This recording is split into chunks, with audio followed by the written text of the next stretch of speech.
Здравейте, приятели!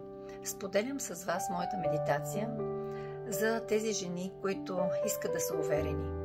Медитация за увереност, самочувствие, достатъчност. Защото мозъкът учи с повторение. Вие знаете, когато на едно дете са му казвали нон-стоп, като е било малко, че то не става за нищо, точно на теб ли ще ти се случи това хубавото, точно теб ли ще те изберат да си отпред и да говориш, точно ти ли ще получиш наградата, и детето започва да вярва, че то не заслужава. А когато слушаш тази медитация, ти казваш на себе си: аз заслужавам, аз имам самочувствие, аз съм твореца на моя живот. И мозъкът учи с повторение. И когато си повтаряш тази мантра, когато слушаш тази медитация, нещо там се случва с мозъка.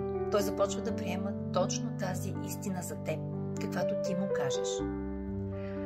Така че не е достатъчно да слушате само един път. Хубаво е минимум 21 дена да слушате медитацията и вижте какво ще се случи. Започваш да вярваш в тази истина, че ти заслужаваш. Аз се сблъсках с хипнотерапията преди години, когато бях в депресия. И слушах всичките медитации, всичките хипнози на Мариса Пиер.